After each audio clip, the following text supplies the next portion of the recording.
did you know that in 40 years, between 1981 and 2021, the Naira has depreciated against the US dollars that it was once stronger than by 67,605%.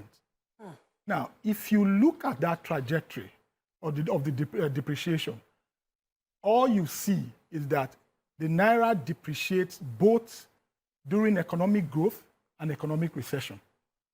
That means there's something fundamentally wrong. If we cannot have a currency that appreciates when we are making money, and then maybe probably it shakes a little bit and depreciates a little bit maybe when there's recession, but we are losing the value of our wealth even during growth and losing the value of our wealth during recession. So something is fundamentally wrong. And those are the issues that needs to be addressed, not just going after economic growth. If we decide to say, hey, if you look at the data between 1998 and 2014, from the beginning of democracy in 1999, we had one of the most beautiful economic growth in this country. But guess what? At the same period, the economic growth was 934% from 1999 to 2014.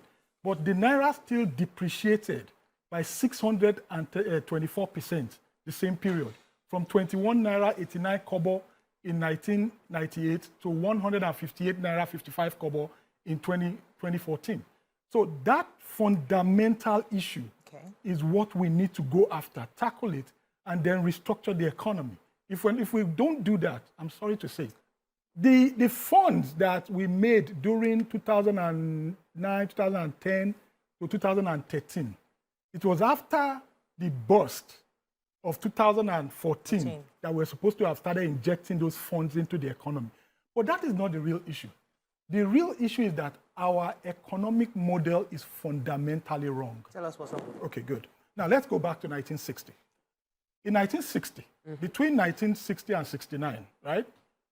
Despite the birth of OPEC and despite the discovery of crude oil in 1956 at Olibiri and export in 1958, Nigeria, good. So you see that Nigeria's economic model was basically an agrarian one.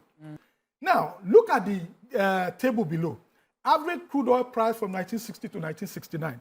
From $1.63 in 1960, it ended at $1.27 in 1969. What does that tell you? Our economy was not dependent on crude oil. We were productive. You understand? Despite crude oil decreasing in the international market by 22.1%, our economy still grew by 58%. But all that changed in the 70s. We need candidates and parties that will tell us, oh, we don't want promises, I will build you roads, I will build you this, I will do this. No. What are the party ideologies? And then we will now measure you after 4 years. How do they want to drive economic growth? We must move away from this every year of budget pegged on crude oil price, of non-productivity. It is killing us. That is what has generated the over 106 billion US dollars in deficit that we have. And it will continue to make the Naira sink. But I went to the east, right? And I was going to the airport. And the governor's convoy pushed our car off the road. I counted 22 cars. 22 SUVs, coastal bus, ambulance, and everything. That's our priority. Do you know what it means to fuel 22 cars and put them on the road? For one person who wants to travel. The wastage is killing us. You have this very small revenue. And then you are putting, and then you now come to me and tell me the small that I am making from selling my yam or roasting cassava or roasting plantain by the roadside. You tell me to come and start paying tax so that you can fuel your lifestyle.